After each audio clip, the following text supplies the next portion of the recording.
Hello there, I'm David Bull. 20 odd years ago I was looking at doing a classic car rally that would go through South Bavaria, and at the same time I was reading a biography of Steve McQueen, and of course it showed where the film was made in South Bavaria, and I thought, wow, I've got to get down there. It's a beautiful area. Apparently someone at MGM suggested filming in the mountains of forests of California, but John Sturges, the producer and director of the film, said no, we're doing it here in Germany. A couple of years later I was trying to find where the prison camp had been built, so I rang the studio, Bavaria Filmstadt in Munich, and asked if anybody knew, and I was told literally that no, it wasn't at the studio, it was on what is a posh housing estate now. It seemed the film wasn't pretty well known at the studio at the time, but I knew it was pretty famous worldwide, and the camp was in the forest to the rear of the studio.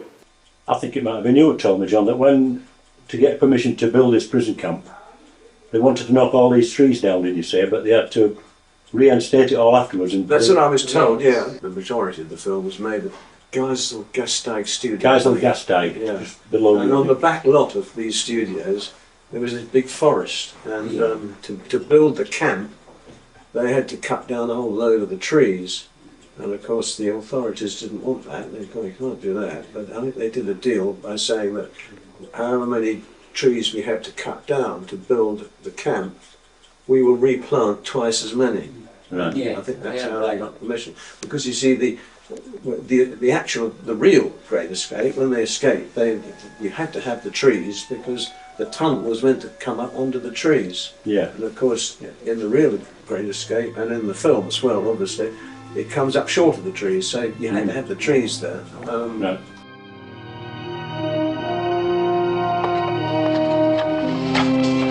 Right.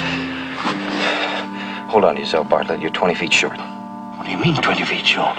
You're 20 feet short of the woods. The hole is right here in the open. Well, I'll tell you something. It was bloody hard work planting all those trees, wasn't it? Yeah. and it took us years. Did you all take part in that? What, planting trees? Of course Yeah, we did. Which side of the valley are you on? This is the big stage. Oh, I see. Yeah, I can see. Yeah. All fine. Yeah. And this is your way Yes. through the forest. Yes. And this is the place where we stood. But this must have been this road where the first scene is, where all the trucks come. And that it's there, Frank, that powerhouse, it must be there. It's been there for such a long time, that powerhouse. Ah, so. And there, the trucks came from this side where the powerhouse Yes, because we've just walked down there, haven't we, to the crossroads. Yes. We've arrived, we're at the Bavaria Filmstadt in Bavaria, of course, south of Munich. And we've just come out of the studios with two of the chaps that work there, and we've walked from the studios down there, made his way up to here, and from this corner, this is where, in 1962, a big swath of pine trees like these here were cut down to build a prison camp for the film. According to the chap at the studios and the photographs, from where we are stood now, from this corner, 120 metres up here, and 70 metres in, as where the prison camp was made. And when you get inside, under that canopy, you'll see all these new trees, 40-odd-year-old trees. Here's where it was. Marvellous. Now look here. On the floor of this forest we found, probably too good to be true. Bearing in mind this is not the proper prison camp, it's only the one for the film. We found some concrete lined holes about this diameter. It may or it may not be, but there's a good chance that it is. There's some holes here. I can't imagine any other reason that they're here. They're just inserted into the ground. And we think, again, it's pure speculation, but there's a good chance to believe that this is where the actors came out. When they'd done the tunnelling, they were shown just short of the prison fence, having come out too near it, and they pop up out of the ground and they run away into these trees somewhere here.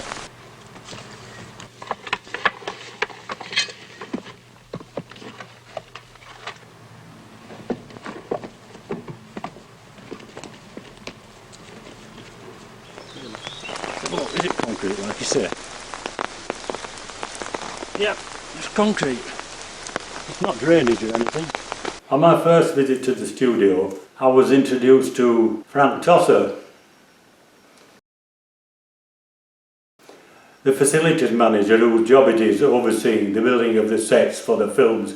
In 2002, I went to Fusen in South Bavaria, which is where a lot of the film was produced. I went to the local newspaper to ask if I had seen any archives from 1962. So I was introduced to the sub-editor, Andrea Schauerte, and she knew of the film and some of the locations. She then very kindly put an article in the newspaper asking if anybody knew anything about the film or any of the locations. And very soon, a lot of people had given answers, especially the field where the famous motorbike jump was done by T. McQueen, actually his good friend Bud Eakins. Right, I would like you to introduce you to Dorothy and Joseph Kern. Now, these two very nice people own what is considered by some people, and me, to be one of the most famous fields or pieces of land in the whole wide world. They own the field where Steve McQueen, when he's been pursued by German soldiers up this field, where he goes over the fence and lands there in the barbed wire. So I'd just like to introduce you first to Dorothy, his wife, and then to Joseph. My name is Dorothy Wolfgang Kern, and this is my husband, Josef Kern, and he owns the field. Jetzt rede ich in Deutsch mit meinem Mann und frage ihn, wie alt warst du damals? 18. 18 Jahre, 1964 war das. An was erinnerst du dich noch damals? An Steve McQueen, du hast ihn selber getroffen. Ja, geredet. Du hast mit ihm selber gesprochen. Der hat Deutsch. Der hat Deutsch geredet. Ja, gut. Der hat ein bisschen Deutsch Ja, können hat er. sogar. Ja. Also, besonders gut. Aber verständlich, ja. Und du hast ihn gesehen, wie er mit dem Motorrad gefahren ist. Ja, wie er immer trainiert hat. Ja. Und das Und nach dem Ganze. Training, was war dann? Nach dem Training, wenn er dann die Szene gemacht hat, was war dann? Da sind sie nachher,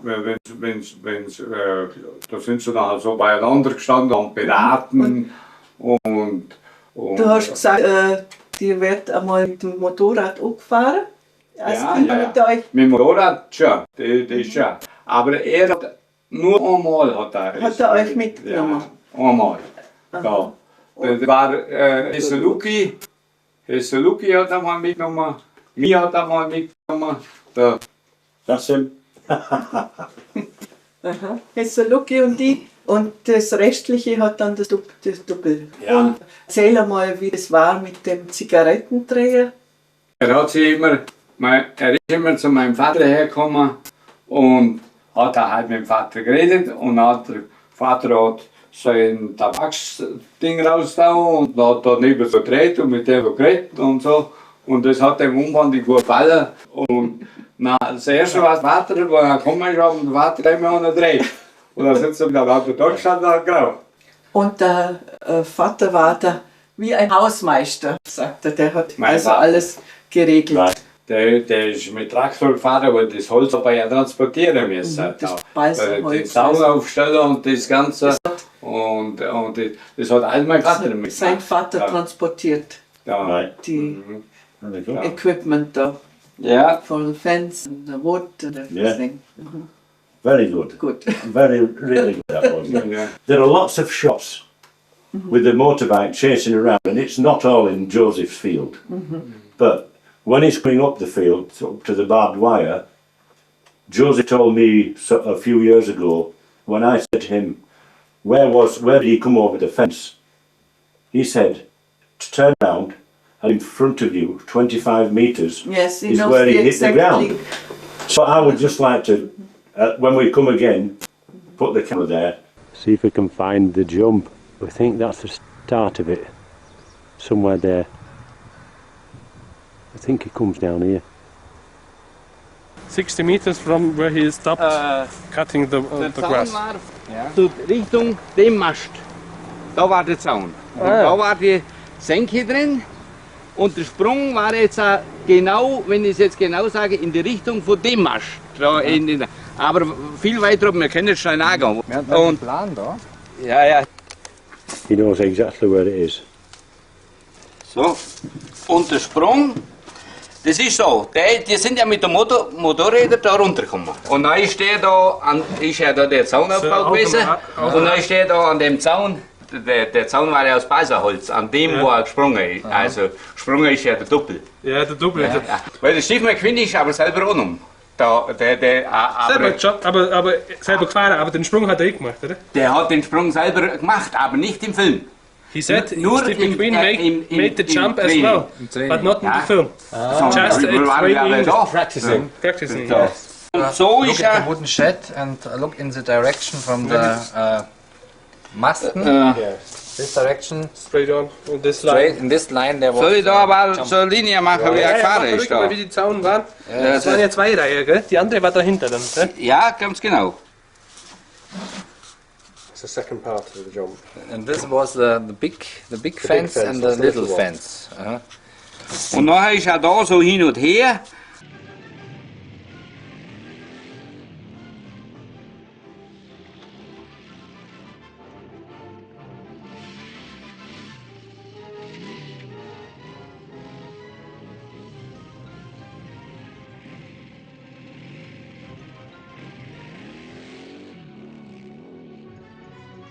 He sit on the bicycle of Steve McQueen with him. Ja, der Barmotor. Several times. Im Beiwagen.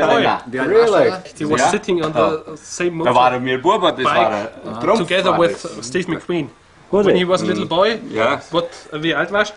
ja 16, 15, 16 Jahre. 16, 15 years old. Yeah. He sat together with Steve McQueen on his bicycle. Really? Ja, mit Beiwagen. Der ist mit Beiwagen auch gefahren da. Shake my hand. Ja, mit Beiwagen auch. Can we have a walk down the field? Ja? Sollen wir runtergehen, wenn Ja, es jetzt kann man schnell nach. Da. Das ist kein Problem. Das Feld war bis daher kultiviert, so eben wie es jetzt war. Und das ist ja, nachher. Und dann ist so ein Absatz runtergegangen, so ein Mulder, und nachher hat das praktisch so ein Dobel gegeben. Und das war ungefähr der Höhenunterschied zwischen dem Buckel und zwischen dem. Das waren ungefähr so 13, 14 Meter. Wer hat die aufgefüllt? Mein Vater hat das gemacht. Danach hat er das kultiviert in den 70er Jahren. Unfortunately, this Joseph Kerham's father, who cultivates the field, filled all this big dip in the 1970s. But it's not too important because the lie of the land is generally the same. That's the road down there. Where he does the jump, as he lands, goes further down the hill here, and sees the Germans, I think, get out of the vehicles there and come chasing towards him, and that's when he turns round and comes back up again and tries and lands in the barbed wire fence at the other side.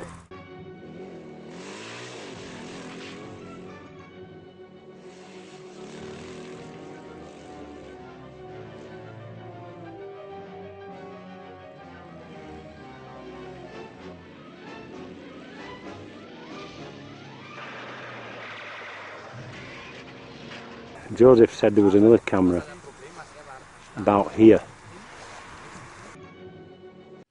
And he told me that all that barbed wire was all made of elastic bands, and the chap said that a lot of the cast had helped to make that. They'd tied these pieces of elastic band together to make it all, and in his barn, in his shed at the top of the field, there was still hanging up a lot of these elastic bands. Did you have any? I think he must have been pissed. I'm not kidding. I'm not kidding. Hang on. Hang on. Regarding myself, Yeah. you had pockets of blood in your pants so that when you touched the barbed wires, it would start to bleed. Mm. And I could hang by it because it was strong enough. Yes. And I would imagine if that is the case, because I was nowhere near the field, No. if they used that kind of stuff, it must have been But very if the wire that you used obviously wasn't real barbed wire, it was probably plastic of some sort. It was rubber. So if you had the bags of blood in your hand and you're grabbing it, and it's not real barbed wire, how did it? I don't How did know. it burst? It would Maybe have you just burst by. And one of the stuntmen said to me, I only did it twice. One of the stuntmen said, if that was real, the force of the bullets would throw you back. And I said, oh, because I had no idea, you know. And, but the second time when I did it, I remembered what he said and made sure that I clutched the word and went back. And you were left hanging there, weren't you? Yes, and then I managed, I could let it go and just wait. And it wasn't wonderfully dramatic, but it was the kind of thing I might have had to do as a dancer. Right. You know, I was guessing, really. But it is, every time I say to somebody, they say, where are you going this weekend, Billy? I say, I'm going to see Angus Lennie. I said, the chap in The Great Escape. What did he do? I said, do you remember early on in the film, he tries to escape over the prison fence and he gets shot down. Oh yeah, everybody knows that. Everybody. Well, yes. But you said, didn't you, making a mark that it was the longest running death scene or something at that time? Well,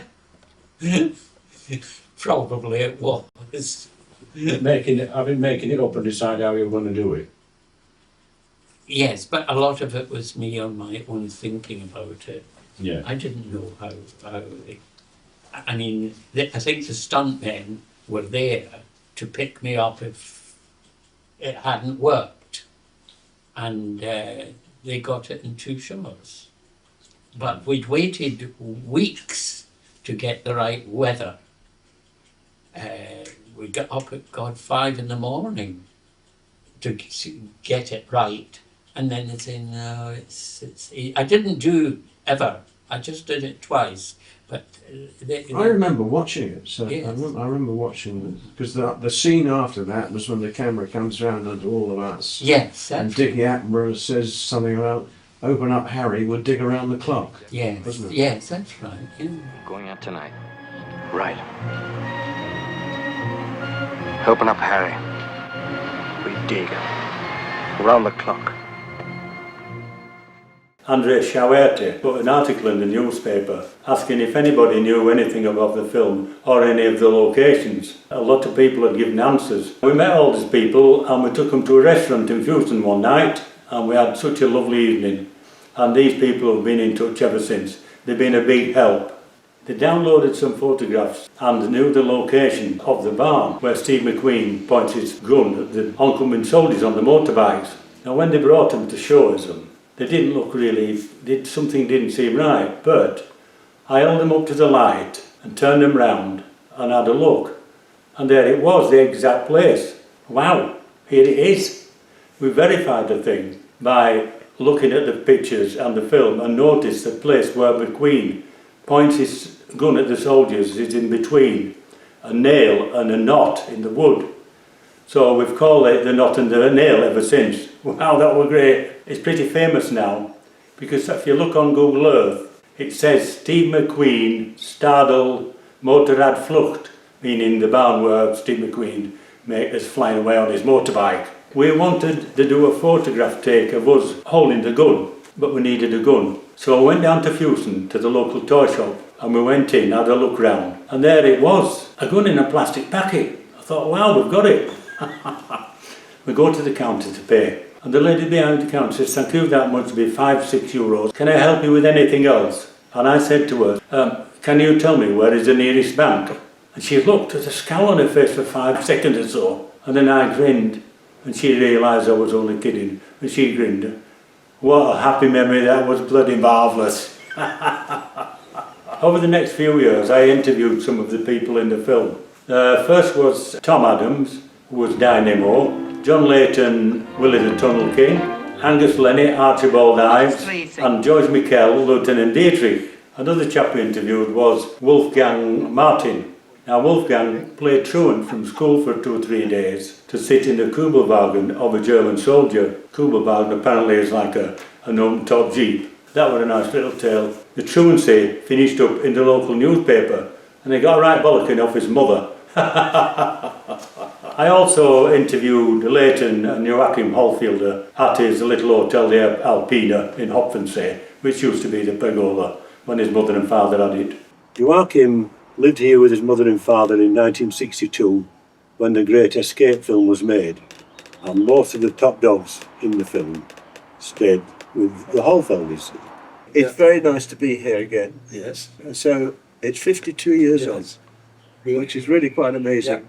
When I came last October, I brought a motorbike to the exhibition in Fewson, and the exhibition was about the making of the film. And as we were getting to the end of the evening, Joachim came across and told us that he had the hotel where all the crew, the film crew, stayed. And I said, "What do you mean, the cameraman or the editor?" And he said, No, all the big film stars." And I said, "Who?" And he said, "Oh, Steve McQueen, James Garner, John Leyton." We didn't know so much about Hollywood stars at that time. We knew that Steve McQueen was in the film with the Gloria 7. And this was a very famous film in Germany. And James Garner, these people we knew. We didn't know John Leyton. And all the crew, the stars, stayed here. And tell them the main reason why they used your hotel. Well, at that time, in '62, yes, there were not so many hotels that each room had a bathroom. And this was built in '58, and we had 8 bathrooms. This was, I think, the main reason that the stars stayed here. The only location that we haven't found is where the plane crash was done. All right. I come across the playground. Yeah. I was told that remember Robert Rellier? Yeah. I was told he flew the plane. Really? Yeah. Into the trees. Into the trees. I had a bit of trouble looking for this. The plane crash scene where Donald Pleasance and James Garner crashed the plane. So I said to Hans, "If you can find out where this place is, I'll treat you and your wife, Monica, and a couple of friends to a meal in the hotel restaurant." Shortly afterwards, Monica was in the local library looking into a book of views of Bavaria. And there it was, big page full of it. It was in Frauenried, about 70 miles east of Munich. Wow, I'd found it at last. Kick between this one and this one here. So as it comes round then, that tree with the kick in is that one there.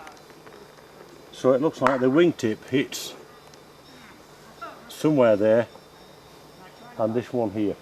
And these, the trees, the other side of the path there, they weren't there then? The little skinny ones. Yeah, they're only 20-year-old then. So then we walked through there.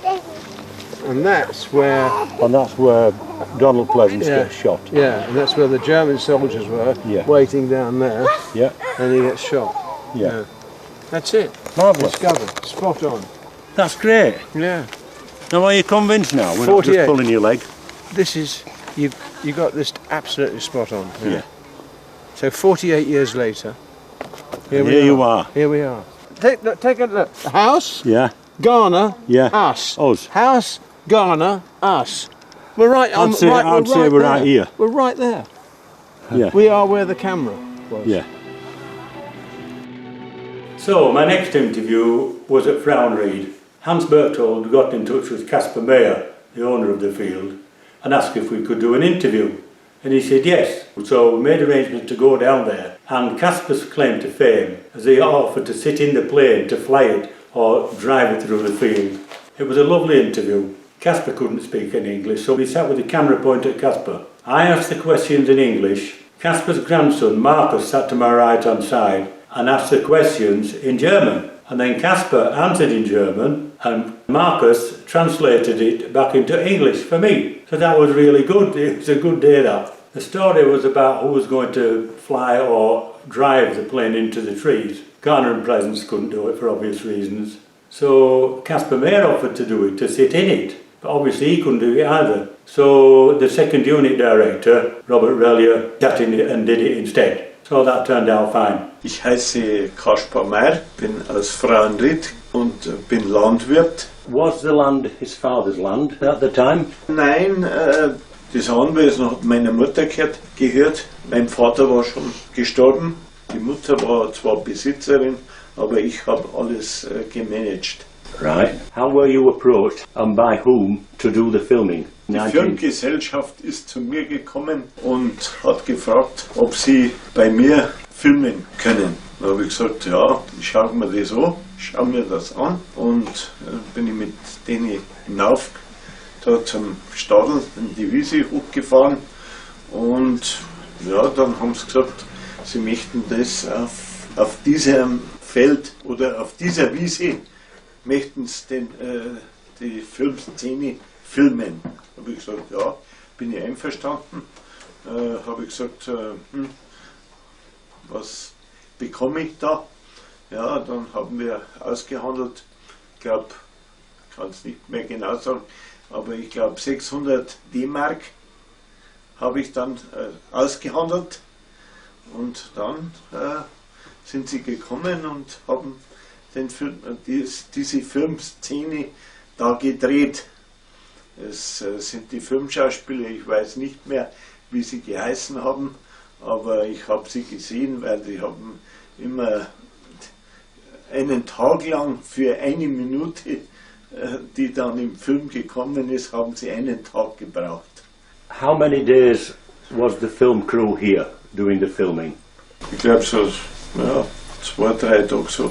Das kann ich jetzt nicht genau sagen, weil ich habe dortmals eine Rippfellentzündung gekriegt. Did you meet any of the people who were in the film or flying the plane? Did you meet James Garner or Donald Pleasance? Ja, habe ich auch persönlich getroffen. Did they come to the house? Nein, zum Haus sind die nicht gekommen.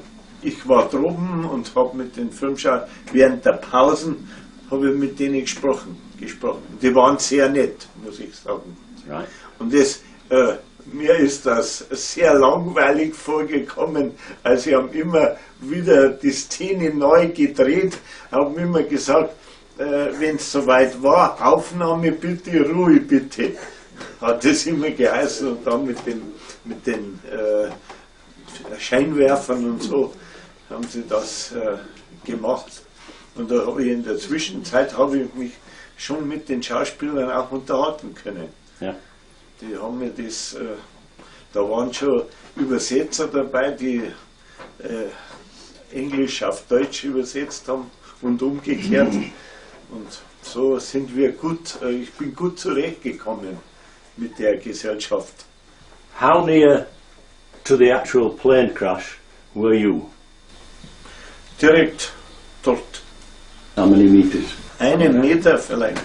Wie gesagt, es war so, das Flugzeug war da gestanden und man hat darüber gesprochen, das muss jetzt da zwischen den 2 Bäumen, muss das Flugzeug hinein.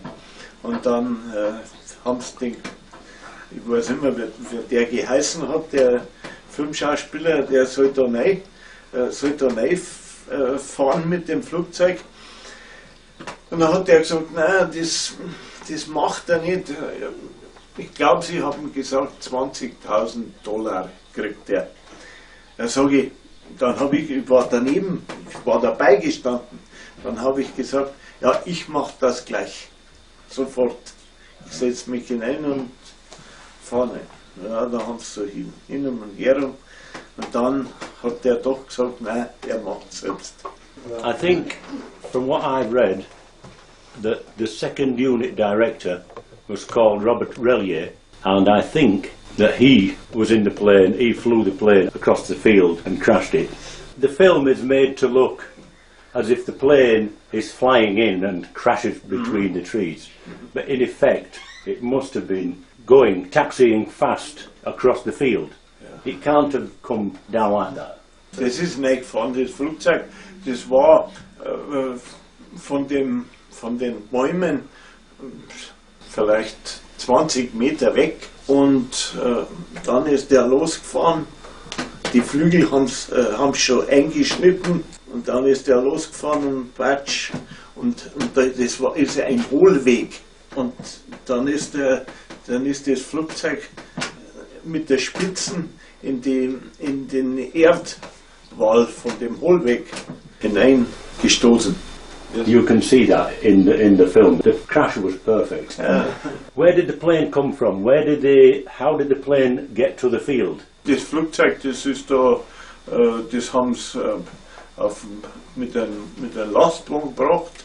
Mit einem Lastwagen haben sie das Flugzeug gebracht und dann haben sie das dann aufgefahren. Das hat schon fahren können. Und dann ist genauso hingestellt worden, ich kann euch das zeigen, auf den Meter genau, wo das neu ist. Where is the plane now? Wo das Flugzeug jetzt ist. Ja, das haben sie wieder alles weggeräumt. Yeah. Where is it, Marcus? I think he doesn't know it because when the plane crashes into the trees, when the film was finished, they took it away. On the wagon. But where they taken it, he doesn't know. Okay. I wish I had been there at the time as a young man. I would have loved to have seen the whole setup. I would have loved to have seen that, because when we were looking for all these locations for the film, we found just about every one of them except this one at Frauenried. We spent about 2 years looking on Google Earth and the film, on and on and on, and then a couple called Hans and Monica Berchtold, who helped us in the first place to find these locations, gave me a telephone call, and Hans said, "Dave, we have found the plane crash site." I said, "Where is it?" And he said, "It's in Frauenried." I said, "Frauenried? Where's that?" I said, "How far is it?" It's about 100 kilometres from Fronten. From Fronten, ja. 110. And then when he came that day, were you here? Ja, und das ist ja nicht nur gerade der Crash gewesen da mit dem Flugzeug, sondern die sind ja mit dem Motorrad da in den Wegen aufgefahren, in die Wiesen. So as I said, he called me, he said, "We found it." So I then asked Hans to ask you if we could come and visit you. When the film crew came here, did it cause a lot of excitement, or were there crowds of people came, or did it cause any upset or anything? Any problems? Nein, gar nichts, überhaupt nichts. Das hat das Dorf gar nicht so mitgekriegt. Das Dorf hat das also nicht mitgekriegt. No? Nein, da waren keine Leute. When the film actually came out, nobody knew how famous it was going to be, but since it came out, it must have been viewed or seen more times than any other film ever. Did you ever find out how famous it became? Ja, die haben damals gesprochen, das wird ein sehr teurer Film und ja, ich glaube, der dauert 3,5 Stunden. Ich habe ihn zweimal selbst gesehen und ja, es war schon bekannt, dass das ein super Film ist. In 2012, Frank Tosser, again the facilities manager, Bavaria Film, asked me if it was possible to hire a motorbike similar to the one that Steve McQueen rode in the film. His friend, the mayor of Fusen, wanted to do a 50th anniversary of the film and would have liked a bike into the monastery or the rat houses and put it all on show. I told Frank that I knew a chap in Scotland called Bob Watson who had one of the motorbikes that was carried around in the film, and I asked him would it be possible to borrow it for the 3 months exhibition, and he said yeah. I thought, wow, that's great. Me and a mate took his van up to Scotland, picked the bike up, brought it back down to Halifax, and me and my Mrs Angela, we took it down to Fusen for the exhibition. We were invited to the open day for the start of the 3 months exhibition. The town hall, the rat house, is an old monastery, and upstairs there is a conference room where the mayor got up and made a nice little speech about it all. That was really nice. While the bike demonstration was going on, I met Joachim Hollfelder at the town hall. He introduced himself, and we've been good friends ever since. Joachim owns the little hotel where all the stars stayed in 1962. It was then the Pergola, and now it's the Alpina. His parents owned it then, and he still owns it now. What a great meeting that turned out to be. Really good. Shortly after that, I was contacted by Helmut Turk and Christian Rimmel. Christian Rimmel's father, Walter, did a lot of photographs when they were making the film. They were publishing a book called Behind the Scenes of the Great Escape, showing a lot of photos of the film taken by Walter Rimmel. They asked me if I'd one of the forewords of this book they were producing, and of course I agreed with that. They had obviously found out that I was one of those who had been doing the research of the film, so that was very nice. In 2013, after 3 months, me and 2 mates, Tony Carhill and Richard Field, went down to pick the bike up. Now in the town hall, the mayor had set up the Coburn Bridge Cafe, where Coburn is told there's a telephone call for you, monsieur. They'd also made a tunnel. There's Louis the Tunnel King. Come on, Willie.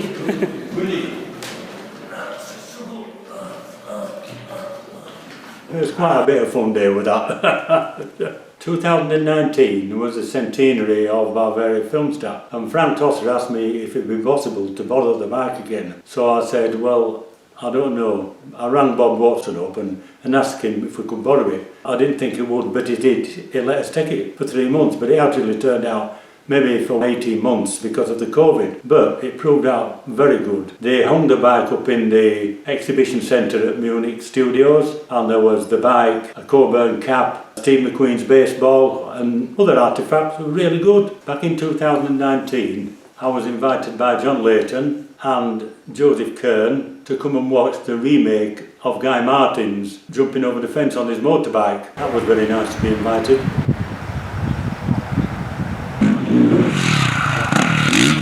Oh, very good. This, I'm told, is the bike that actually did the jump. Guy Martin's 1200, big bike, but that's the one he's going to do it in.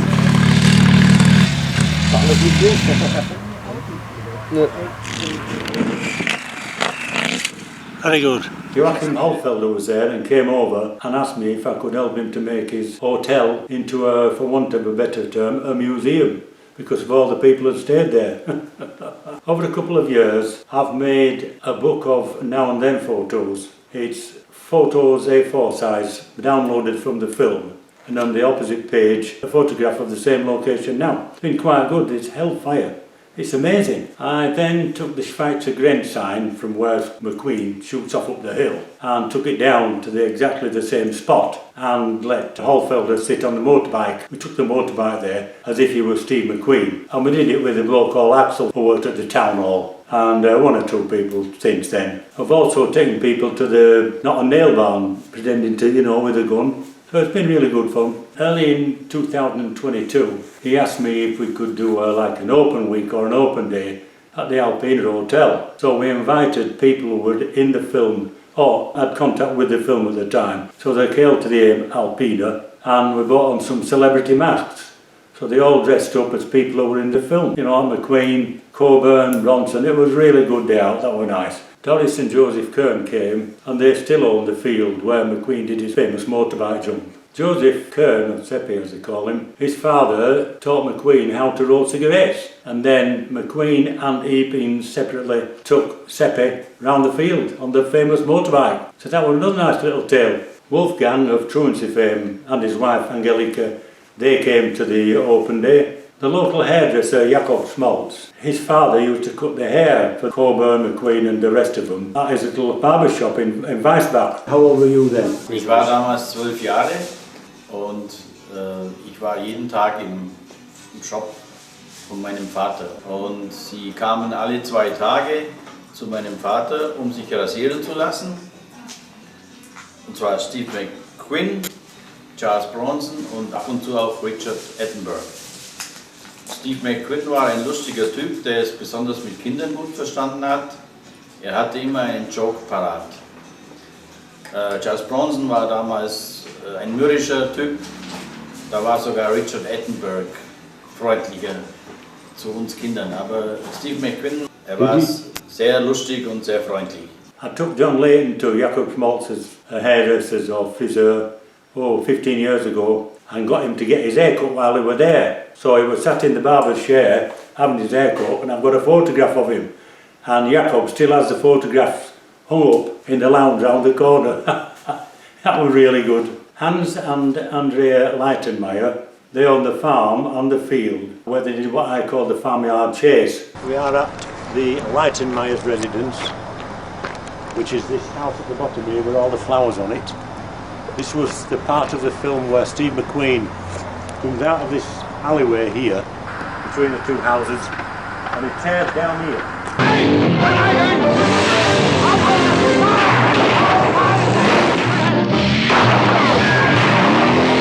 And as he gets to the bottom there, the German soldiers come round the corner to meet him, so he does a quick whip round, comes tearing back up here.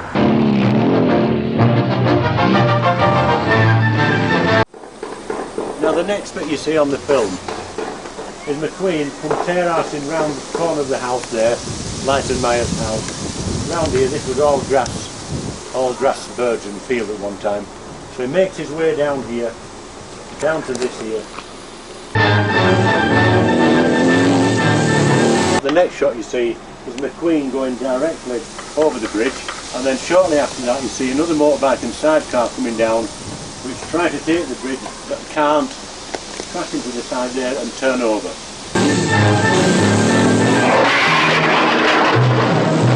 The next thing you see is him going across the field here.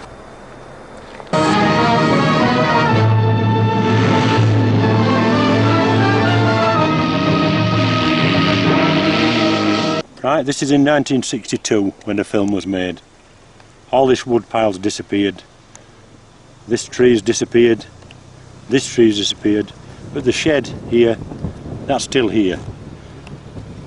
This fencing here and here has disappeared, except for this little bit coming up here, which is over there. And where the tracks go over the green grass over there, that's where McQueen goes across there and disappears. In fact, I am told, and I can believe it, that when they were doing the Farm Art Trace, Steve McQueen was dressed up one of the German soldiers, just for a bit of fun. And Eakins and Hans Leitenmeier, who didn't come to the open day, was too busy. He told me ages since that one of his biggest regrets, for want of a better term, was not taking photos, because he had no idea, and neither did anybody else, how famous that film was going to be. Actually, when you see McQueen on his motorbike going down there and coming back again, the house that you pass is going up and down. On the corner, there's a house number, and in the film it says 66. And if you go there now, it's still there, 66. Oh, actually, I never thought you could call that Route 66. I never thought of that. I'll make a note of that. While we were down there, I took John Leyton to the boat where he and Charles Bronson rode up the river. It's covered in mud and grime and rubbish now. The boat is actually just there. Now the river, as you'll see, is here. When they finished with the boat in the film, somehow it's finished up stood here, covered in muck. God knows why. And here are some shards of the boat.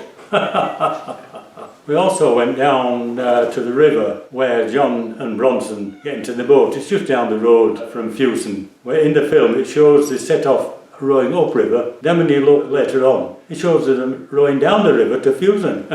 The power of editing. Yeah, it's this bridge here. This is the bridge. It's the one where you see the concrete feet, the legs. Yeah. And underneath. The bridge hasn't changed. There was another bridge. That is the bridge. And you row up there. Yeah, you rode under the bridge. You rode there, but then later you rode there. Yeah. Well, you get round the corner, you see them round the corner, heading towards the Coburn Bridge. I have a picture at home. Go on. I hope it's at home, but I know there is a picture. I remember he got the bloody high ground. Oh, he looked big. There's a slope. Yeah, there's a slope there, right? See? He got the high ground, so he was a bit taller. Right. This is the scene where John Leyton and Charles Bronson, or Charlie to John, walk through the woods and come out and get onto the rowing boat just here.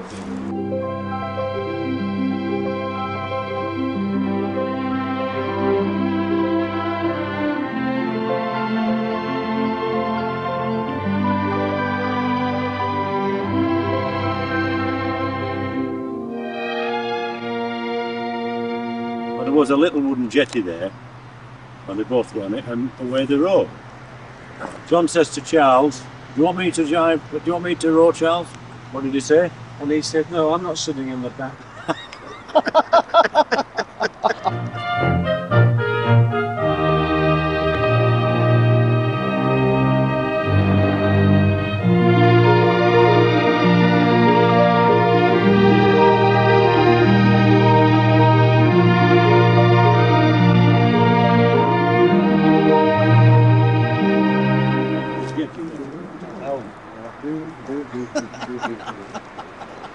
Can you remember?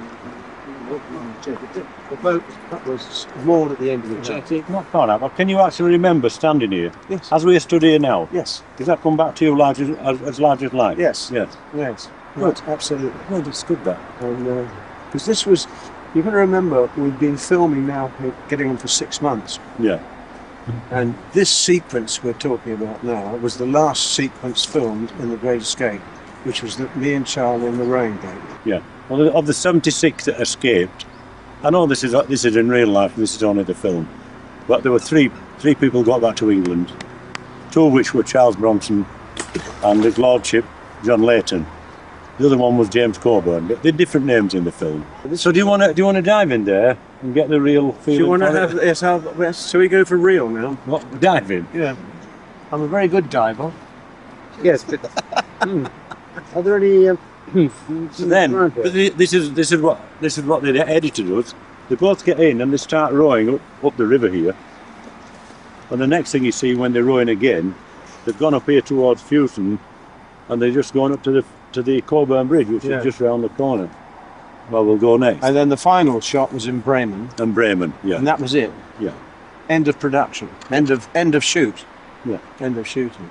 So we'll go up to Coburn Bridge now. While we're at Holfelder's, I took him down to what I call the end of Coburn Bridge. It's where the cafe was, and the waiter comes out and tells Coburn there's a telephone call for you, monsieur.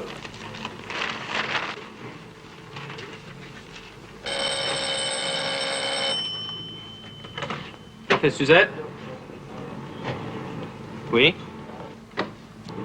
Et voilà de l'eau. Bon appétit, monsieur. Merci.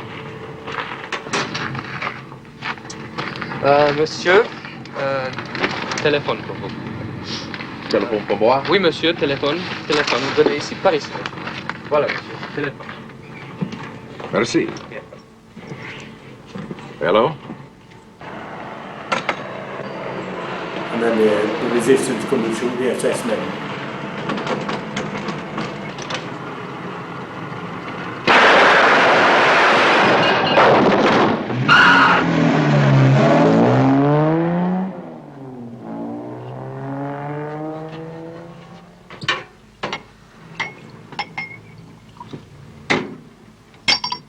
So we took Holfelder down one day, got him a chair, got him a Coburn cap and a Coburn mask, and sat him in the exact spot where Coburn sat in the film. Took some photographs of that, and he must have had a photograph as well, because he took it to the local newspaper. But at the end of the bridge, where the Citroen traction comes tearing across with the resistance model,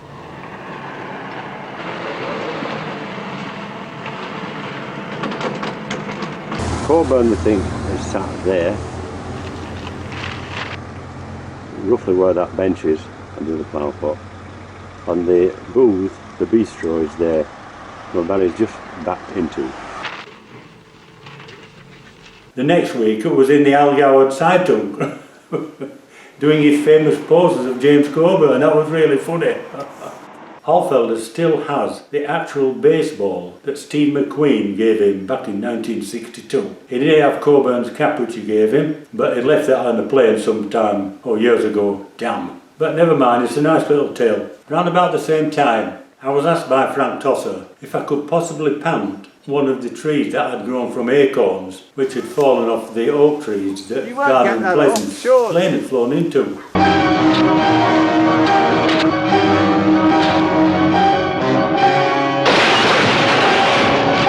It was some years before I'd been down a few times to Frownreed, got a few acorns, and I planted some at home. And eventually I had 3. You'll never guess what they call them. Could it be Tom, Dick and Harry? Anyway, Frank said, could we plant one at the studio? So I said yes. So I took one of the trees down, planted it in the studio, and I also made a plaque with the story about Caspar Mayer, Robert Rellier, Caspar Mayer wanting to sit in the plane and blah blah blah. And there's a plaque at the side of the tree now. That's very nice. This is the place where the tree is, and we're going to plant the plaque on the side of it. Okay? From here they see, right. And they see the trees. Is that okay? Holfelder has all the receipts and autographs of all the stars who stayed there during that period. So that's John and Dorothy Sturgis. He was the director. James Coburn. Gordon Jackson, who everybody in England knows as well. Nigel Stock. Steve McQueen, huh? Steve McQueen. Steve McQueen. No, English. Nigel Stock. John Leyton, here today on the 27th of May 2014. Top bunk at the bed. Richard Attenborough, All the way there. 1962. How was your introduction to the making of the film? How did did I you get the come to role? be in it? Yeah, how did you get the role? I'm actually not sure. I had an agent. I just got an agent. I had a manager called Robert Stigwood. Oh, Robert Stigwood. Yeah, he was my manager, and because at that time The Great Escape was made in 1962, and in 1961 I had this big hit record called Johnny Remember Me, and so I had a manager dealing with that side of my career, right? And he was quite clever. He was a very clever man, Robert Stigwood, and still is. He got me an agent in Hollywood called Paul Wilkins, the Paul Wilkins Agency, and Paul Wilkins knew John Sturgis, the director of The Great Escape, and he apparently said to John Sturgis, when you get to London to cast the film, you please see John Leyton. So when he came over, he got in touch with my agent in London, which was a company called London Management, and I was asked to meet John at I think, where did we meet him? At a hotel or something? Hotel, yeah. Well, so I can't remember which one. There was a whole gang of them, wasn't there? Yeah. Right front of life. Yeah. But anyway, I went in. I think the hotel. I don't think it was the Savoy. It might have been, but I think the hotel was in the Strand in London. And I went up to see John Sturgis and walked in the door, and all these people sitting behind the desk. Yeah. And, I thought, more people there. What sort of chap was he? One of my audiences. Yeah. Was he a nice chap? Very nice, yeah. And we talked, and he said, I think you. I mean, I hadn't read the script or seen anything about it, and John Sturgis said, I think you'd be good for the role of Willie, going through the film with Charles Bronson. I'd never heard of Charles Bronson then, although I did remember him in The Magnificent Seven, because John Sturgis directed The Magnificent Seven, and I did vaguely remember him in that. But anyway, he said, yes, you look right and would be right to play the role of Willie alongside Charles Bronson. And he gave me the script, and he said, welcome aboard. And I thought, well, don't you want me to read or do anything? He didn't send me to anything as far as I know, but and that was it. They must have seen something in you. Well, I don't know. Who knows? Anyway. What were you wearing? I was wearing this rather sort of cute pink frock. Leotard. Big frock. I was in Rome at the time when the John Sturgis and his entourage arrived in London. Well, prior to that, a few days earlier, I had an email, and not an email, they didn't exist then, telegram from my agent then, who was one of the leading agents called Al Parker. And the telegram simply said that, John Sturgis, seeing people in London for The Great Escape, are you free and will you come back for the meeting? And I said yes, so immediately I packed up and came back. Next I was going to the Savoy Hotel to meet John Sturgis. And I was ushered into the theatre they had. They put me in the stalls, and there were about 6 or 8 people with John in the middle. He said, George, when we saw the Guns of Navarone, you made us as in our trousers. There was no part for you in it. So he said, we must write in a part, and we're hoping that you will be free to accept it. Yeah. You see. So, what about you, Angus? How did you get into the film? Well, that that was Tunes of Glory over, I think it was 4 times. And the competition was pretty fierce, but I got the part. And I went over for 4 days or 4 nights, I don't remember, and then ended up there for, must have been 16 weeks or something. It went on a bit, didn't it? It went on forever. And I liked it because I had to work with Steve McQueen, and we got on rather well, considering, because he could be a wee bit tricky, I think, but he never was with me. You must have some memories of the production of that film. Yes, of course I have memories. I have memories of all films, I think, really, when it comes to it. Any particular ones? Yeah, well, with The Great Escape, of course it was, I enjoyed very much working for John Sturges. I hadn't heard of him before, only I learned, during the film how important his kind of background and how important he was. And of course I had heard of Steve McQueen, but to me it was a job, and a job in an American film. That's all. But there was a little snag. I done a couple of scenes, I think it was Steve McQueen, but then the shooting stopped, and we were told that the company was going back to Hollywood, and 3 things will happen. Either the whole project is cancelled, or the whole production is taken back to Hollywood, minus us, the minor suppliers, the supporting actors, because they can get them in Hollywood, or maybe they will come back. So for a couple of weeks we sat in Munich, sucking our thumbs, doing nothing. And then they came back, and with a new writer, Ivan Moffat, which I see has no credit on the poster. But there's a reason. When he was asked to do the rewrite for that, Ivan Moffat, I don't know. but he declined the credit for it all. They rewrote it all, and the reason was because Steve McQueen came up with this idea about the motorbike chase. Yeah. It was his idea, and he worked together with Sturges. Yeah. But the Ivan Moffat thing, as far as from what my research is that he didn't want a credit for it, but it had been changed because of Steve McQueen's idea for trailing around the countryside. Ivan Moffat was a very decent chap.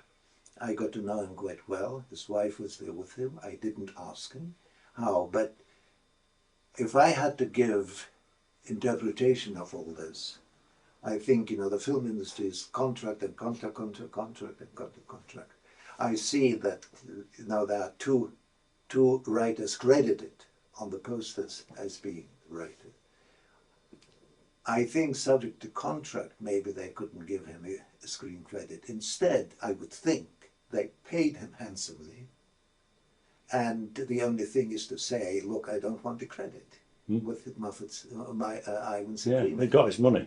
Yeah, he's got his money, And so I would think that's basically, I would say, I don't know if it's true or not, but that's my interpretation of the whole thing. About, didn't his agent come out because? I think because the character he was playing, Hiltz, wasn't it?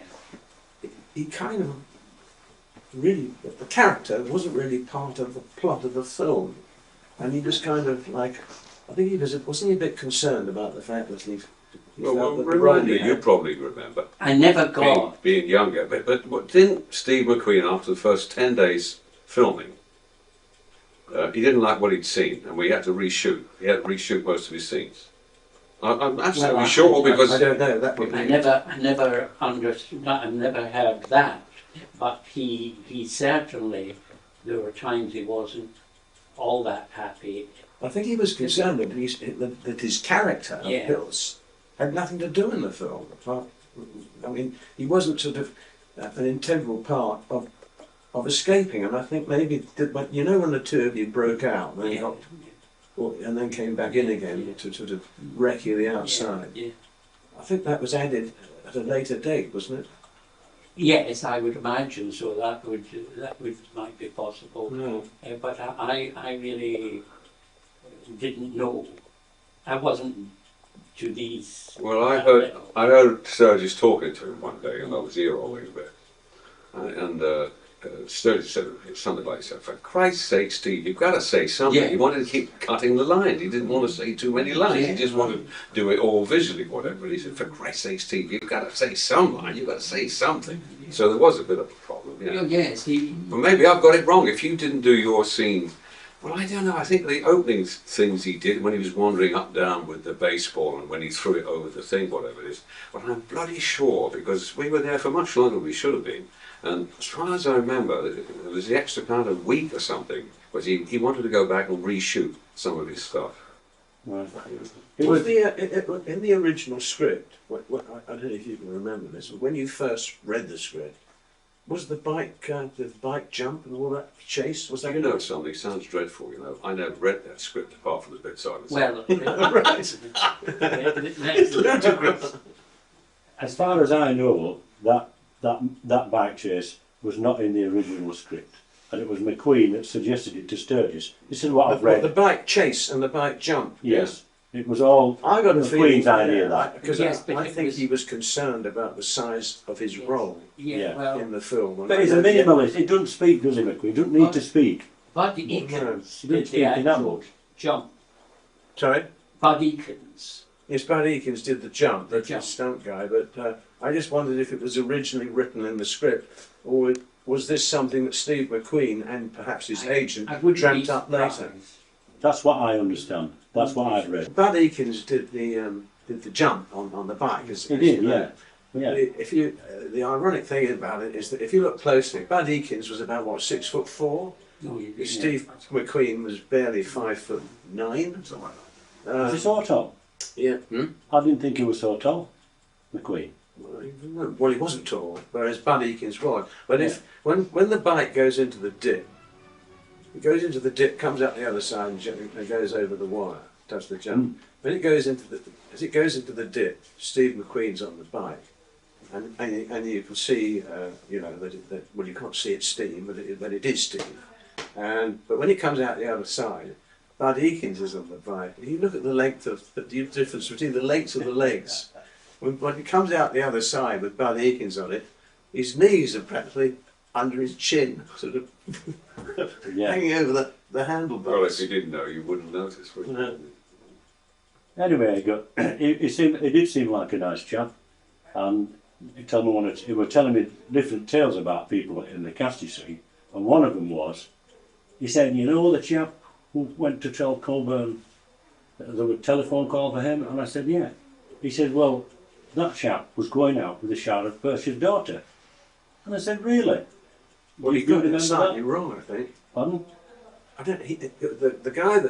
The guy that came out and said "Telephone pour vous, monsieur," was Richard Hellman. That's right. And Richard Hellman was one of the assistant directors. Assistant director, second. Yeah. Was he? But whether he said, I don't know if he was going out with the Sheriff. He just said, this chap's going out with the Sheriff Percy's daughter. Well, Richard Hellman introduced me to he probably did, to Queen Soraya. You what? Sheriff Percy's. I don't know, where was the Sheriff Percy in those days? They divorced then, didn't they? Probably looking for you. Oh, it was you. So it was you. The Sheriff Percy's wife, yeah, I went out with her a couple of nights. Yeah. Yeah. What, did your wife know? I didn't have a wife then. Oh, right. Is that right, really? Yes, she introduced me to Soraya. Really? It was then She divorced from him. she was divorced from the Sheriff Percy, yeah. Were you introduced to her as well, Tom? No, I was planting trees at the time. Is that really so? Yeah. Does your wife know about this since? No, I don't think she does, but she will do now, won't she? But somebody also told me that you were going out with a German countess as well. I did go out with somebody, yes. Really? You're prying a bit, you know, David.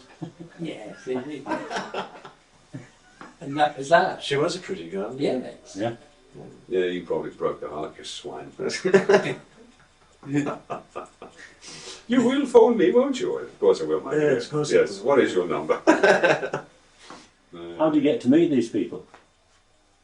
Well, as I say, you were in the restaurants. Anywhere you went, because you were all these famous people. No, actually, I meant Sarah, the Queen of Persia. How do you actually Well, get Richard Hellman introduced to her?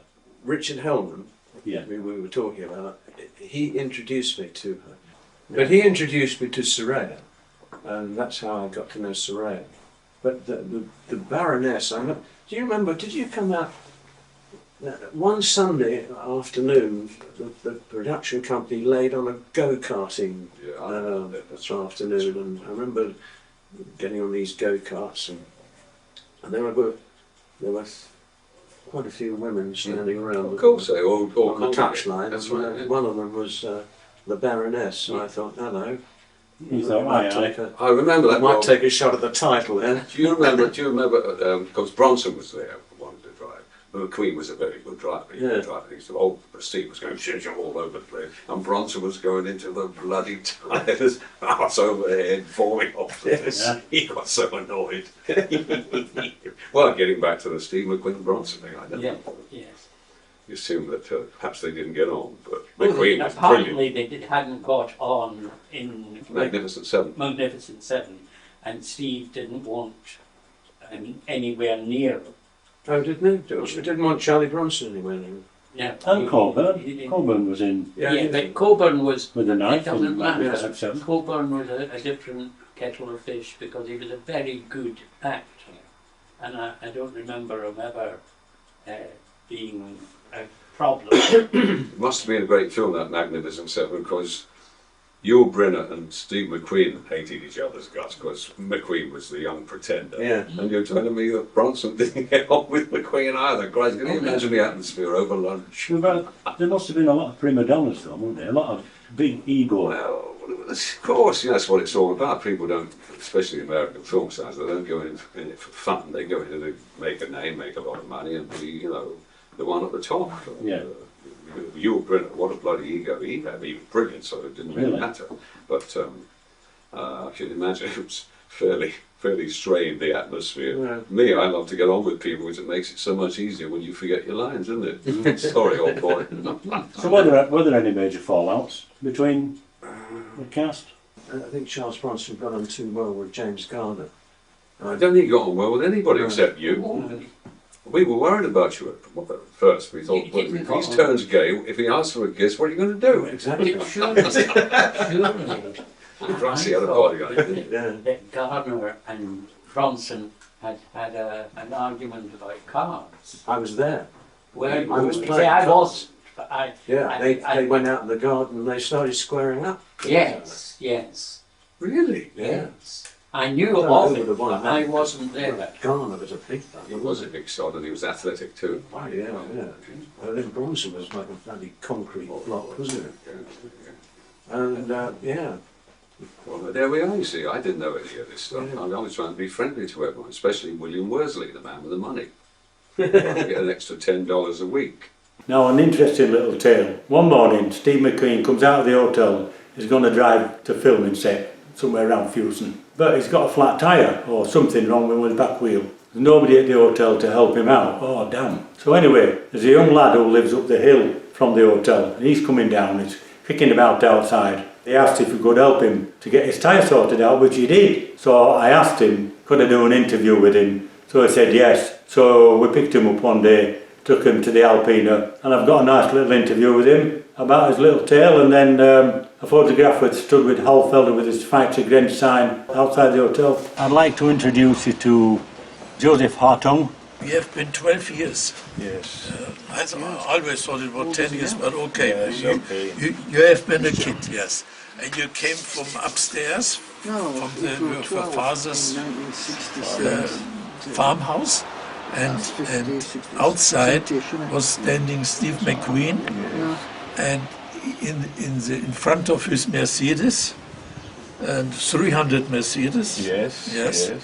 And you came along, and Steve McQueen asked you, "Can you help me?" Yes, boy, can you help me? So what did you say? Yes, and I look, have not air in the... Oh, yes. You had a flat tire. Yes, and say, can you help me, boy? Yeah. I say, yes, I can help you, make open the car. And I'm a farmer's boy and can all with the all tools and all things yes, and yes, tires. No yes. problem for you. No problem for me, Okay. and make this pneu anew and The tire. The tire. yes, Tire. yes, And, yes. and you changed it. Yes, and he have yes, I'm say it's okay. It's okay now. He say no boy, it's not okay, and give me $10, and $10 is for a boy from the Alps. It's a beautiful. How old were you then? Yes. How old were you? Yes. 12 years. 12 years 12 old. years old. Yes. Yes. So how did you mend the tire? How did you repair the tire? Well, You it just didn't blew it repair. up? No. We make just change. Spare. You change the tire. All, Just the all change, up on the new in the car. Inside I see. and the outside and make it. And $10 for a boy from here. It's it's still many money. Yes, I'm happy. So didn't McQueen know how to use a spanner? No, or a jack? no. No? Steve McQueen, look. Oh, okay. Yes. There is my. Yeah, it's a nice little tale though. And what happened to the $10 bill? This $10 I have in my home. In the special case? Yes, in a special case, and no one never give this. So you still have it at home in the case? Yes, Right. yes. I have this noch, wie heißt es auf Deutsch? Ja. Was Auf Englisch weiß ich immer noch auf. Yeah. He's still in his possession, yes. Yeah, Yes, that's okay. Yes. Okay. And it's a wonderful It story is, it's a from lovely me. story. Yeah, when we came last September and he told me, you should have told me years ago. Well, It's a secret. I have so many tales and so many things I could talk about that. So this is I'm one. sure, Okay. yeah. But at least you've got it. Yeah. No? What happened next was marvellous. When I did the interview with Wolfgang Martin, it was done in German, and I couldn't speak German, but my wife Angela's foster son Rudy, he can speak German. So I sat at my laptop one afternoon in my house in Halifax and went through the whole thing, and he translated it for me. Originally, of course, I thought he'd sat in a motorbike, but it wasn't. It's a Kugelwagen. It's like a low open-top Jeep. Anyway, he said how he'd gone into the hotel one day, I think with his father, for whatever reason. And he walked in and they said, we want you in this film. And he said, why? They said, because you've got blue eyes and blonde hair. Obviously, it must look like a German. I'd like to introduce you to Wolfgang and his charming wife, Angelika. Wolfgang was in the film The Great Escape, and he rode around in the sidecar of a motorbike. It's up to you now, Angelika, if you would like to ask Wolfgang how it all started. Wie bist du zu dem Film gekommen? Zu dem Film bin ich gekommen. Ich war beim Gockelwirt in einem Restaurant. Hier ist irgendwann am Abend zwischen 8 und 9 Uhr ein Herr Steve McQueen, der ist ja uns auch aufgefallen als Schauspieler, reingekommen mit mehreren Leuten, unter anderem auch der Manager. Und der ist direkt auf uns zugekommen, auf diesen Stammtisch. Sagt, Sie spielen in diesem Film mit. Blonde Haare, blaue Augen. Ich als 16-, 17-jähriger junger Mensch war natürlich ganz euphorisch und habe gesagt, ja, da mache ich mit. Habe allerdings vergessen, dass ich am nächsten Tag Schule habe. Trotzdem, mein Vater hat mir die Schule entschuldigt. Und ich bin 4 Tage nach an das Hauptquartier, das ist in Ilgen gewesen. Dort wurden wir eingekleidet und ich konnte dann einmal mit einem Kübelwagen und einmal mit einem Motorrad im Beifahrersitz mitfahren und von Fronten diese Verfolgungsjagd dann mitverfolgen mit Steve McQueen. Später nach diesen Tagen bin ich ganz groß in der Zeitung gekommen.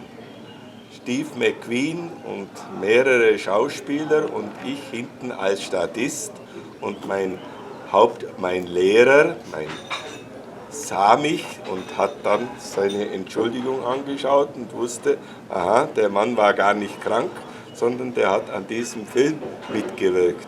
Und dann hat es natürlich zu Hause großen Trottel gegeben. Das war das Erfolgserlebnis von diesem Film, Steve McQueen. Also das war ganz toll, weil man doch als junger Mensch da oben einfach ganz euphorisch war, diese Schauspieler zu sehen und vor allem in unmittelbarer Nähe mit zu verfolgen zu können. How much were you paid? 70 marks 70 marks. For one day. For one day. For one day. That's not bad. War sehr viel Geld. For 4 days. Much money. Much money. That's more than Steve McQueen got. Ja. Frühstück, Mittagessen, Abendessen, alles kostenlos. Und 70 Mark. Well, I came into that film, never been on a plane before. I was on 11 quid a week at the Shakespeare Company. And we got out there, and what was his name? William Worsley, wasn't he? The money man. Anyway, and they come into my office and they said, "This is your expenses. What do they call them? Dailies or something." Anyway, so he handed over all this money. It was equivalent to about 110, 120 quid. Yes. You know, I got out of the fear yard outside and they put me in. Found a cheap hotel somewhere. Oh, 2 weeks later, I bought my first car. I mean, it was unbelievable. No, but getting to the point, people did get together. We used to go to Schwabing. Do you remember that? Yes. You know, the Bonneberge. Yeah. And of course, because of all these famous film stars, the girls used to congregate. You know, and you've got to be some kind of a sucker or some kind of mug not to get talking and hold hands or whatever. So, with a bit of money for the first time in my life, like everybody else, you were out there enjoying yourself. And of course, you were with all these famous people, weren't you? You know. I remember some German guy said to us, is that Richard Attenborough over there? I said, what, you mean, little bloke with a bald head and a squint and no teeth? He said, oh, I think he's rather attractive. I've seen him in the films. You couldn't go wrong. I mean, that's great. You must have felt wealthy when you were getting all that money. Well, the thing was, when you're on location with a big Hollywood movie... Yeah, but you'd already made a few, Bob, hadn't you? Well, I had. This isn't the first time I ever smelled any money. No. You know. But the great thing about being on a big Hollywood movie on location is, as Tom said, you get, I can't remember what it's called, per diem, was it? Or something? That's what per diem, that's your expenses. All these expenses. Yeah. And you pick up all this cash every week.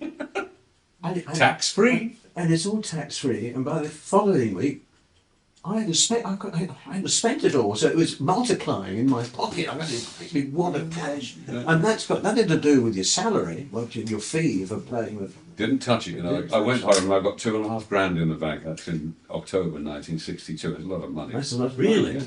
Yeah. That's a lot of money, is that? So have you got any more memories, favourite memories of the film?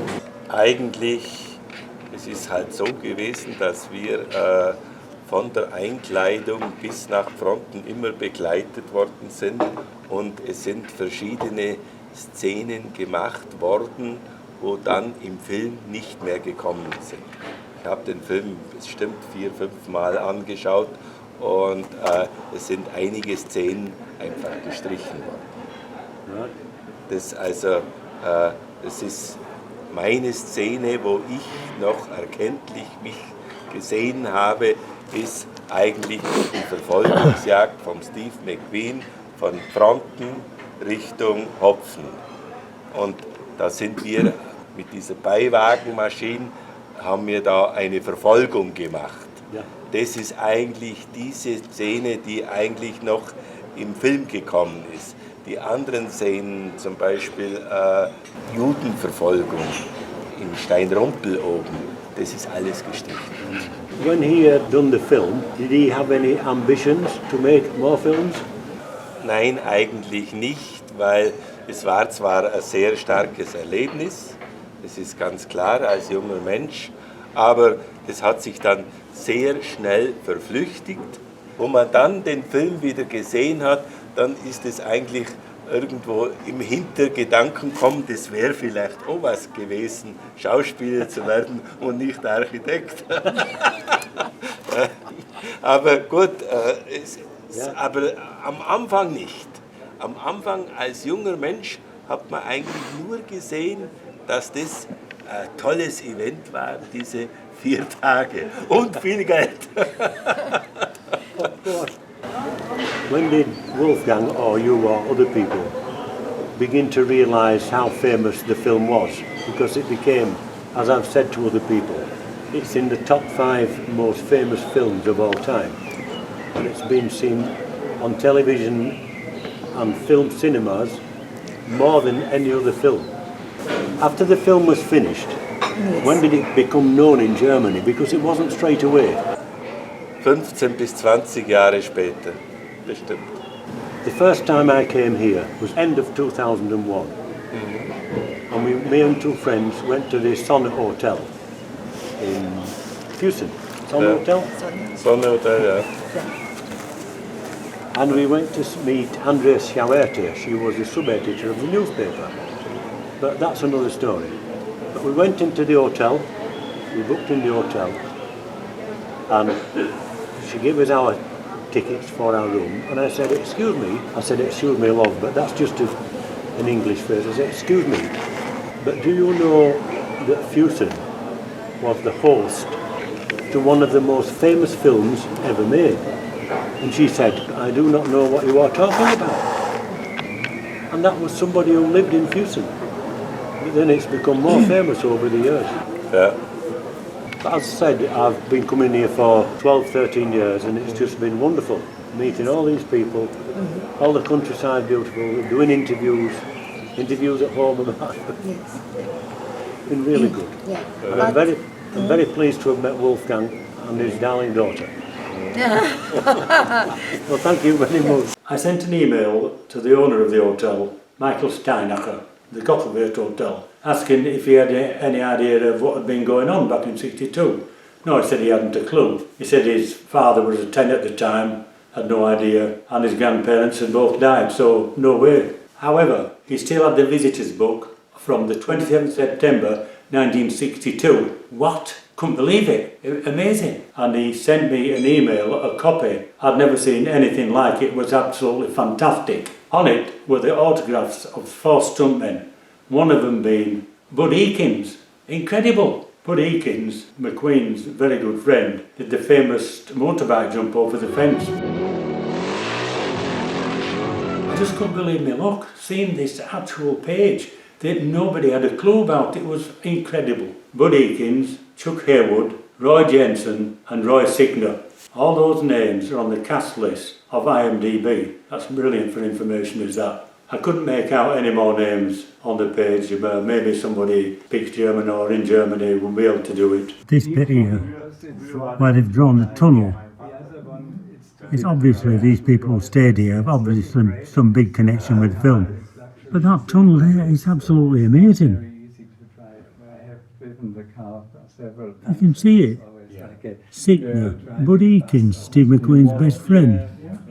The gross flucht is absolutely incredible. Anyway, I needed to get down there, so me and 3 mates went down to the Gottelwert to meet Mikell Steinacher. What a trip that turned out to be. Mikell was there to meet us, and we all sat outside at a long table, me and my 3 mates, and Frank Tosser with his brother, and Angelika and Wolfgang Martin. And we had a few snacks and drinks and started off a really good day. We then went into an anteroom to take some photos and a bit of film of us all. We got some photographs of the visitors book page that Eakins and his mates have signed. My God, that is a treasure. That is probably worth a lot of money if you're into that sort of thing. But even if it's not the money side, it's the fact that it's there and what it shows. It's the way it shows it all. The tunnel painted in black and white.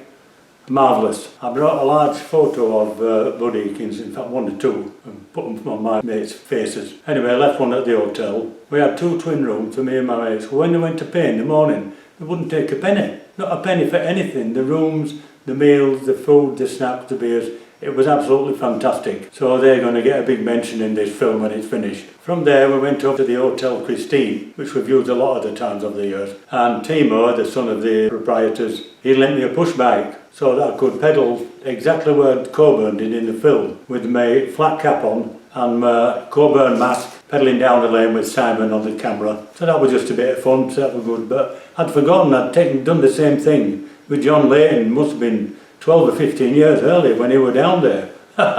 In January 2024, I sent an email to the Rat House asking if I could have permission to do a remake of the bit of film where Coburn steals a bicycle. But it wasn't so straightforward. They sent me a list of 6 or 7 questions in German and I had to fill these in, but I couldn't figure that out. So I sent them all to Frank Tosser. And Frank Tosser had them all in German and sent the answers to me in English. And that was really good. And then not long after, I got an email from the Rat House giving me permission. Yes, Mr. Bull, you can do your filming. The next thing I know, I have an email from a chap, a local journalist called Friedberg Holtz, wanting to do a bit of an article in the Munich Mercury newspaper. I said, of course. So he sent me a request to send him photographs and details of me and my profession and what I'm up to. I sent a photograph of me in my lounge at home to the side of the Schweizergrenz sign, and on the other side a photograph of the famous poster of Steve McQueen on his bike ready to take off, and the big photograph of Neuschwanstein behind. It's a very famous castle, is that. It's down in Bavaria, not far from where the film was made.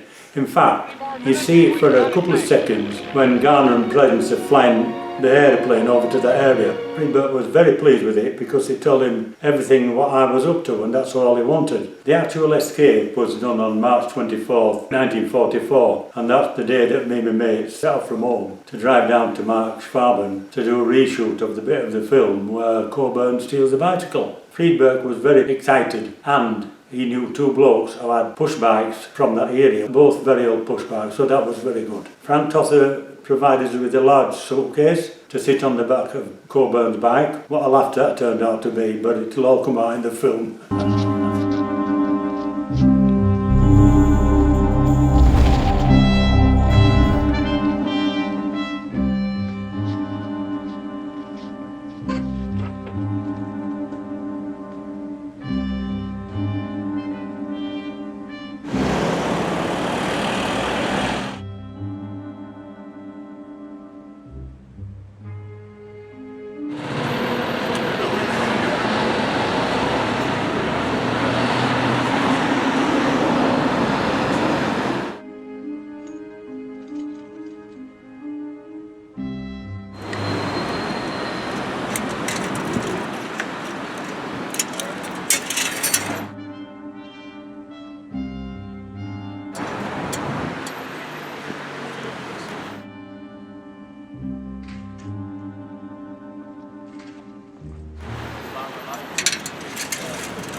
His leg over.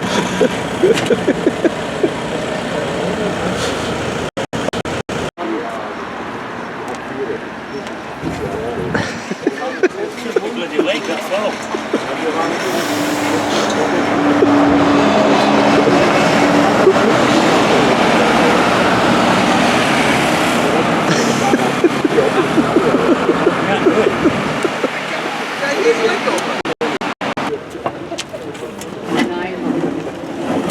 Can edit it up.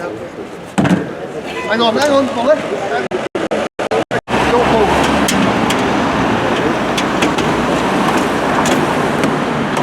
Don't move. Let me record that.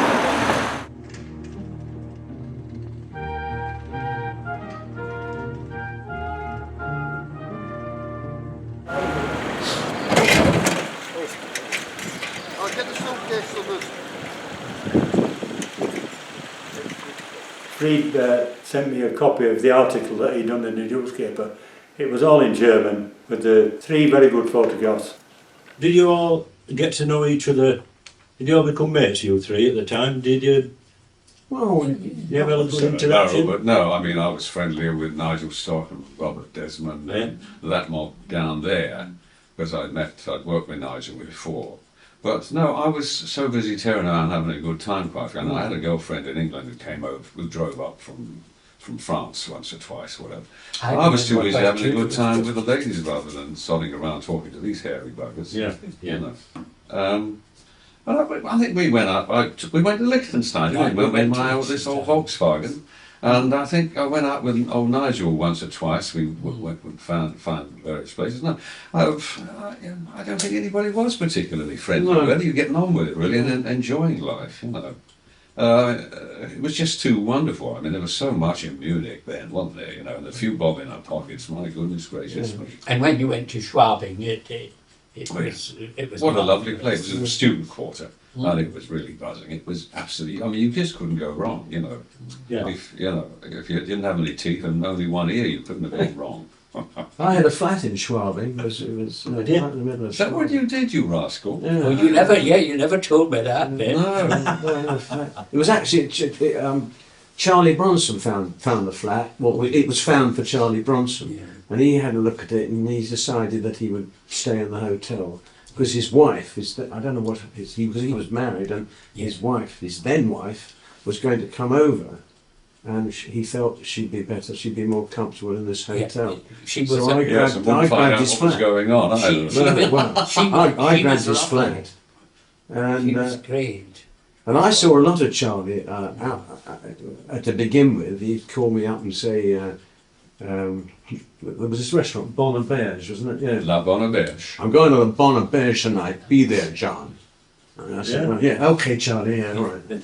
And then we'd go and he was an outrageous man. Well, we go and do a few of the clubs in Munich, and he would. Did you get on well with him personally? Yeah, I got him. I was the only one. I think you really were. I really did get on well. He was a bit naughty. I remember some American actor, lovely bloke, Judd something, never seen him ever. Judd, charming yes. bloke. And they were doing a bit of sparring one day, and old Judd, and he was a young man, slim, and Charlie and him were sparring, and you could see that Judd was just tapping, and Charlie got a bit fed up, and he didn't hit him, but he gave him something solid I remember and that. knocked him ass over the head. Yeah, this play of pretend sparring. Judd Taylor? Judd Taylor, you got it. Yeah, got a bit serious, didn't it? Yeah. I thought for a minute you might be a love interest, but obviously you weren't.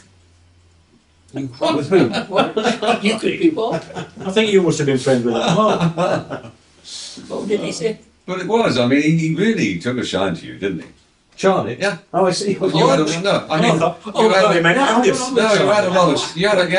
scenes with him. And obviously you got on with him. Yeah. And it showed when you in the scenes together. Yeah, You must have been. If you're going to trail down in that boat down the river, and then you've got to go to Bremerhaven. Oh, well, not with him, but you must have got on. Somebody has to get on with him. Yeah, You must be the ultimate. Charlie diplomat. Bronson was undoubtedly he was a difficult man, but I got on with him. I actually did get on with him, and I saw him socially. As I say, I used to go and have dinner.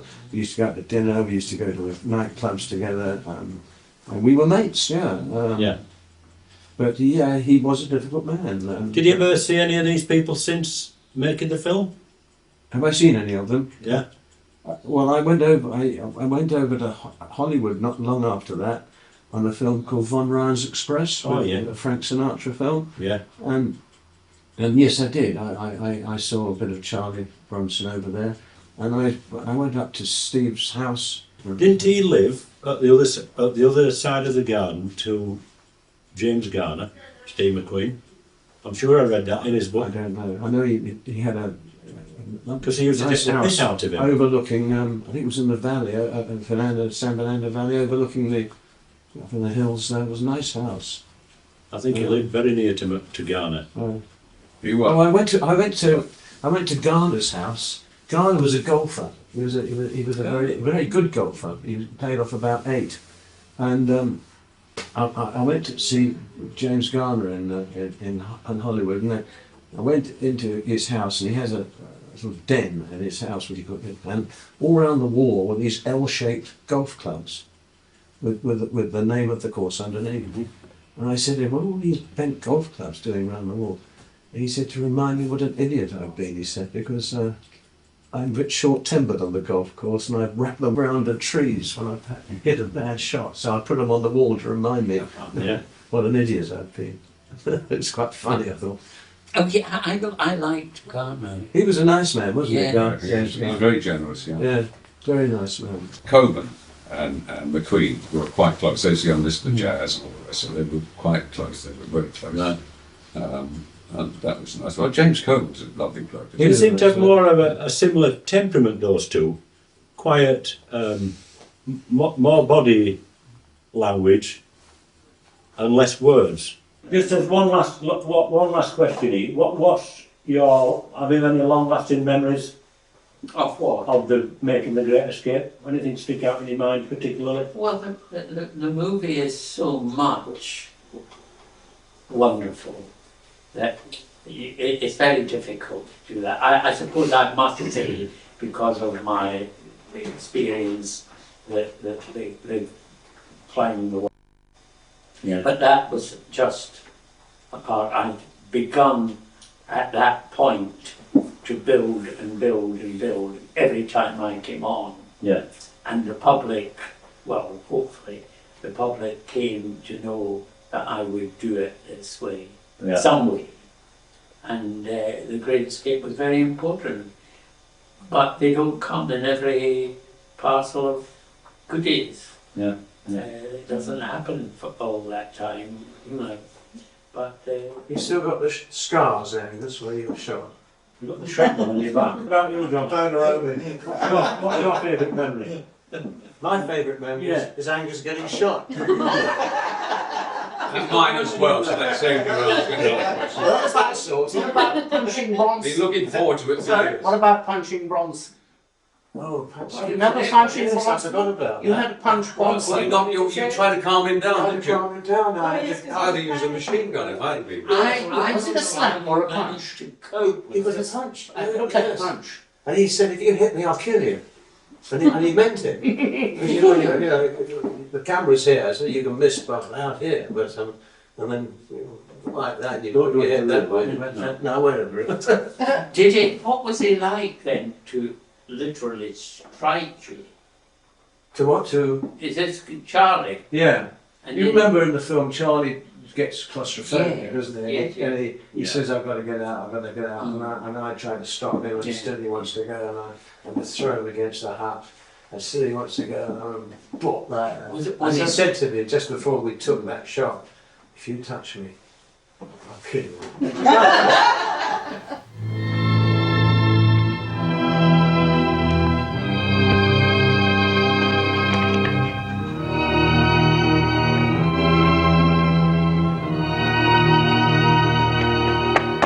Danny, where are you going? You'll get yourself shot. What's the matter with you? I'm going out through that fence. Danny, we're getting out through the tunnel. We're almost clear. Please, Billy, let me alone. I can't go in that tunnel anymore. So I'm going out through the wire. Danny, think. We're getting out, but not through the wire. We're getting out through the tunnel. It's finished. I go out now. Danny, you go through that wire and you'll get killed.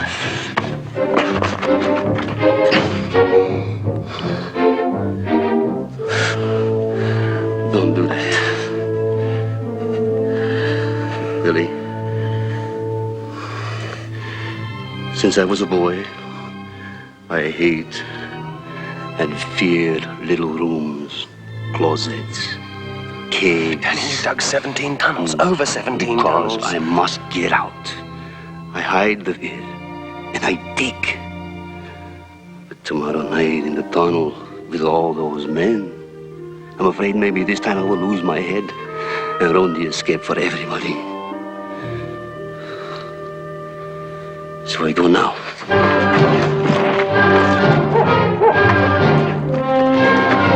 Danny, I'll see you through the tunnel. I'll look after you. I'll stick with you all the way. All right. I mean, the locations of the film, I mean, yes, I mean, I can't really remember where we were, but I mean, certainly, when my character got out of the camp, and in fact my character escaped, and of course there were only 3 of us that actually did escape, and I thought I would escape. I wasn't stuck close to old Charlie Bronson. I thought we were better. Even the Nazis wouldn't capture him. No, took one look at it and ran. Okay, on your way. I mean, Charlie Bronson, you don't say to Charlie Bronson, what are you looking at? I did. And you've lived to tell the story, Angus. He called, I'll let you know that, he called it Gloria. Angus called it Gloria, there. and still and lives to tell the tale. But the locations of the film, I mean, I could go on forever about the locations and the fun we had when filming finished, and Munich and all the wonderful times we had. I could go on, but I won't. When you finished, did you have any idea of the magnitude of the film and the effect it did? No, we were talking about that earlier. No, not really. I mean, we knew I speak on my behalf.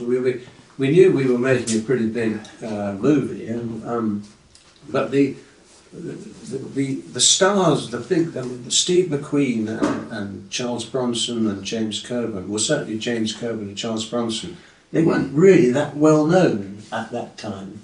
They sort of, really? Yeah, they went on to do other films and then became far better known. But I certainly wasn't aware that I mean, if somebody said to me that we'd be sitting here in your beautiful home in 2009 discussing the Great Escape, I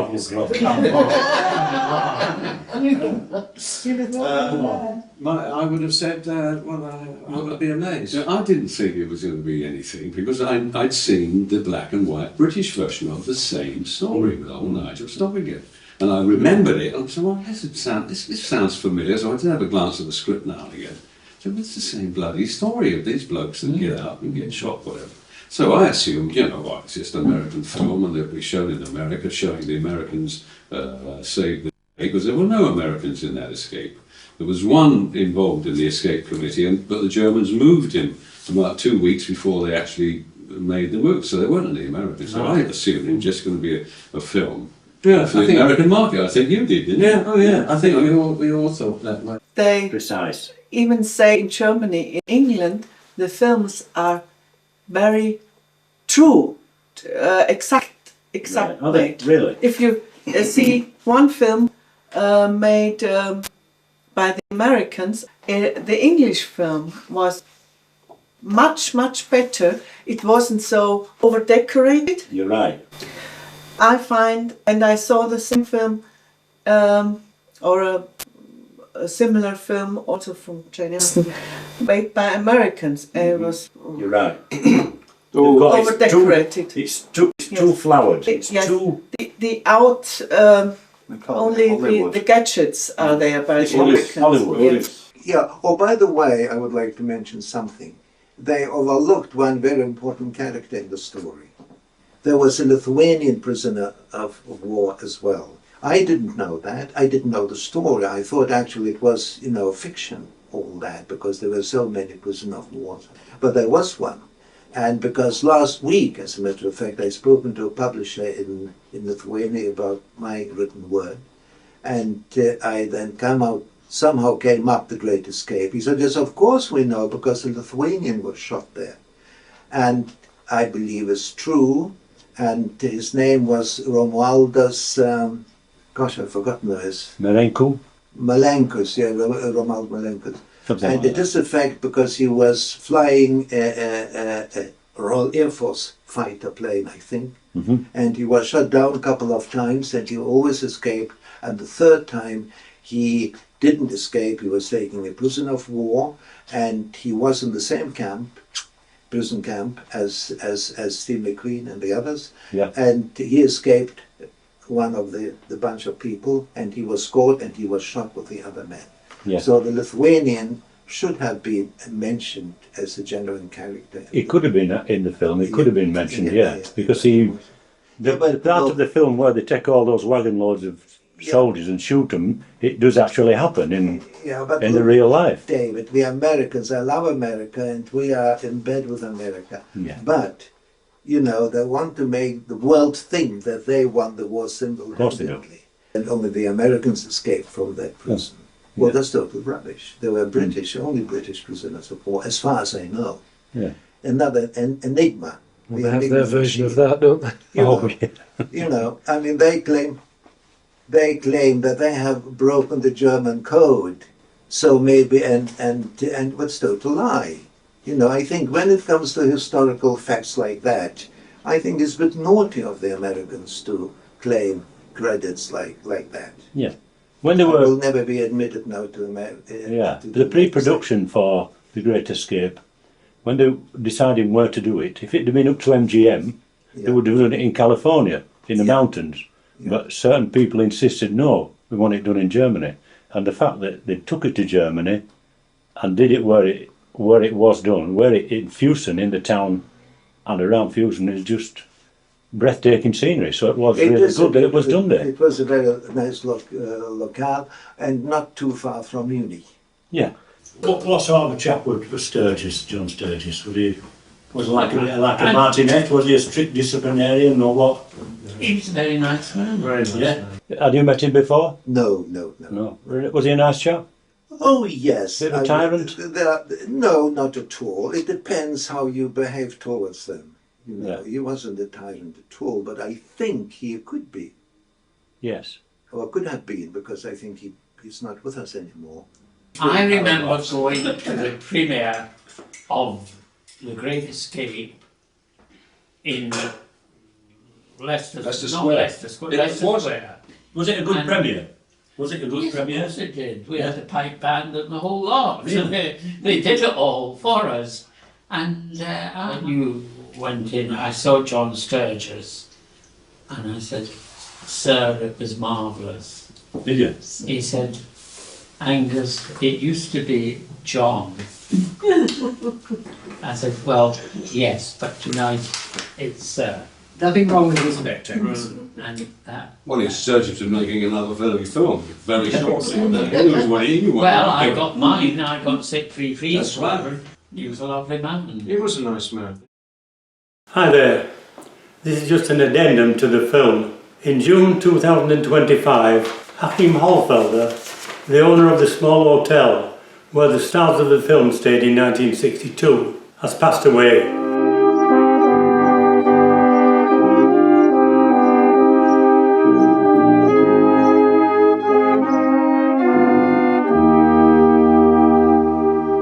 Over the years, me and my friends, or as we like to call ourselves the Fusen Five, have spent many hours with Achim at his hotel, where he's been helping us to make the film. He's been an absolute delight. Many thanks, Achim. Rest in peace. This is marvelous.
What about you, John? Do you have any particular memories of it?